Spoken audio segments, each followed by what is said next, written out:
আঠখন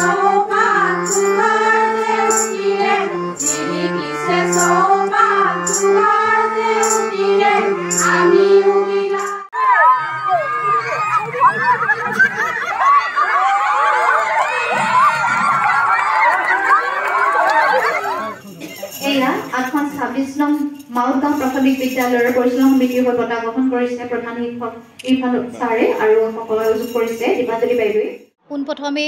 নমস্কাৰ জনাব বিচাৰিছোঁ আপোনালোকক অহাৰ বাবে আমি অনুষ্ঠানলৈ স্বাগতম জনাইছোঁ। আমাৰ 2024 চনৰ যি নতুন শিক্ষাবৰ্ষ আৰম্ভ হৈছে সেই বিদ্যাপ্ৰৱেশৰ লগত সংগতি ৰাখি নতুন শিক্ষাবৰ্ষৰ যি আমি বিদ্যাপ্ৰৱেশ অনুষ্ঠান ৰাখোঁ তাৰ লগত সংগতি ৰাখি আমি যিবিলাক আমাৰ নৱনিৰ্মিত আমাৰ নাজিৰা গ্ৰাম্য মণ্ডল সমল কেন্দ্ৰৰ নৱনিৰ্মিত যিবিলাক বিদ্যালয়ৰ পৰিচালনা সমিতি আছে তেওঁলোকৰ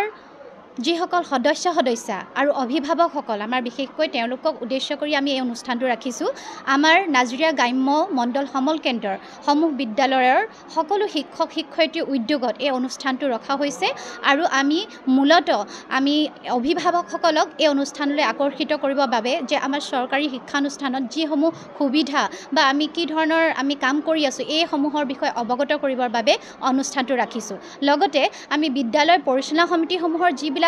বহুত কথা তেওঁলোকে অৱগত নহয়, তেওঁলোকৰ হাতত যিখিনি দায়িত্ব কৰ্তব্য ক্ষমতা নিৰ্ধাৰণ কৰি দিছে আমাৰ শিক্ষাৰ আইনে দিছে তেওঁলোকে এইখিনি অৱগত নহয়, আমি সেই সম্পৰ্কেও অলপ আলোচনা কৰিব বিচাৰিছোঁ। লগতে আমাৰ এইটো এটা উৎসৱ ৰূপে আমি উদযাপন কৰিব বিচাৰিছোঁ। সেই গতিকে আমি বিভিন্ন ইয়াত পিঠা পনাৰ প্ৰতিযোগিতাৰ পৰা আদি কৰি খেল ধেমালি আনন্দমূলকভাৱে আমি উৎসৱ আকাৰে আমি ইয়াত উদযাপন কৰিছোঁ আৰু সকলোৰে সমন্বয় যাতে ইয়াত বৃদ্ধি হয় আৰু আমাৰ চৰকাৰী বিদ্যালয়সমূহৰ প্ৰতি যাতে সকলো আকৰ্ষিত হয়, অভিভাৱকসকল সচেতন হয়, আমাৰ শৈক্ষিক উত্তৰণৰ বাবে আমি কি কাম কাজ কৰিব পাৰোঁ এইসমূহ আলোচনাৰ বাবে আজি আমি এই অনুষ্ঠানটো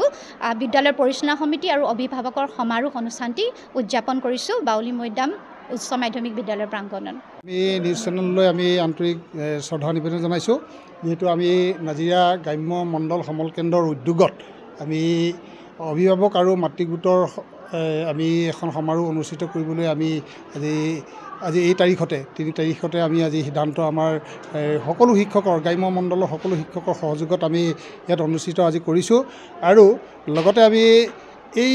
শিক্ষাৰ ছাত্ৰ ছাত্ৰীৰ শিক্ষাৰ উন্নয়নৰ ক্ষেত্ৰত শিক্ষাৰ উত্তৰণৰ ক্ষেত্ৰত আমি কিখিনি কৰিব পাৰোঁ সেইখিনি বিষয়ে আমি ইয়াত আলোচনা কৰিবৰ কাৰণে আজি সভাখন অনুষ্ঠিত হৈছে আৰু ইয়াৰ লগতে সংগতি ৰাখি আমি যিসকল আমাৰ A+ গ্ৰেড আমাৰ মণ্ডল সমল কেন্দ্ৰৰ অন্তৰ্গত যিসকল গুণোৎসৱত A+ গ্ৰেড আমি পাবলৈ সক্ষম হৈছিলোঁ সেইসকলক আমি ইয়াত আজি তেওঁলোকক উদগনিমূলক হিচাপে আমি তেওঁলোকক সম্বৰ্ধনা জনাব বিচাৰিছোঁ আৰু লগতে আমি সৰ্বোচ্চ নম্বৰ ছাত্ৰ ছাত্ৰীসকলে যি বিদ্যালয়সমূহত সৰ্বোচ্চ নম্বৰ পাইছিলে সেইসকলকো আমি অভিভাৱকসকলক আমি এটি সম্বৰ্ধনা ৰাখিবৰ কাৰণে আমি ইয়াত আমি আৰু লগতে আমি যিসকল আমাৰ বিদ্যালয়সমূহত কোনো দৰমহা নোপোৱাকৈ কোনো মানে তেওঁলোকৰ হেৰি নোপোৱাকৈ আমি তেওঁলোকক আমি বিদ্যালয়সমূহত আমি খটাই আছোঁ। যিহেতু আমি বিদ্যালয়ৰ প্ৰধানসকলৰ এই কিছু 2-1 পইচা খৰচা কৰি হ'লেও আমি বিদ্যাঞ্জলিৰ যিটো এপ আছে বিদ্যাঞ্জলিৰ স্বেচ্ছাসেৱক হিচাপে আমি আমাৰ বিদ্যালয়সমূহত আমি তেওঁলোকক আমি এই সম্বৰ্ধনা জনাবৰ কাৰণে আমি তেখেতলোকক আজি এই অনুষ্ঠানটো ভাগিতে আমি লৈছোঁ। গতিকে লৈ আমি এইখিনিয়ে কৈছোঁ মোৰ ফালৰ পৰা আৰু আমাৰ সভাপতি ডাঙৰীয়াই এই বিষয়ে আপোনালোকক আৰু পিছৰ কথাখিনি আপোনালোকক ক'ব বুলি মই আশা ৰাখিছোঁ। আমি আৰু এটা ব্যৱস্থা কৰিছোঁ আমাৰ নাজিৰা গ্ৰাম্য কেন্দ্ৰ সমলৰ যিবিলাক বিদ্যালয়ৰ শিক্ষক শিক্ষয়িত্ৰী আছে তেওঁলোকৰ লিখনি আনিছোঁ, অভিভাৱকসকলৰ লিখনি আনিছোঁ, আমি এখন হাতে লিখা আলোচনী এখন প্ৰকাশ কৰি দিছোঁ। খুব কম সময়তে আমি সেইখন প্ৰেছত দিব পৰা নগ'ল, কিন্তু ইয়াৰ পৰৱৰ্তী পৰ্যায়ত আমি ভাল ছপাৰ আলোচনী উলিয়াম। কিন্তু আমি তেওঁলোকৰ লিখনিৰ এখন সৰ্বাংগ সুন্দৰ এখন হাতে লিখা আলোচনী আজি এই সভাতে আজি মুকলি সভাতে উন্মোচন কৰিব আৰু আমি এইখন লিখি লৈছোঁ আৰু তাৰ দ্বাৰা আমি কি কৰিছোঁ আমাৰ যিসকল শিক্ষক শিক্ষয়িত্ৰী বহুতে হয়তো প্ৰতিভা আছে লিখাৰ কিন্তু কোনো প্লেটফৰ্ম নাপায়, গতিকে আমি আজি এইখন প্লেটফৰ্ম উলিয়াই দিছোঁ যাতে তেওঁলোকে ইয়াত লিখনি দিছে, কবিতা আহিছে, গল্প আহিছে, প্ৰবন্ধ আহিছে, অভিভাৱকো বহুত আমি সঁহাৰি দেখিছোঁ, বহুত অভিভাৱকে আমাক তেওঁলোকৰ কবিতা এই প্ৰবন্ধ আদি দিছে। গতিকে আমি ভাবিছোঁ পৰৱৰ্তী পৰ্যায়ত আমি এই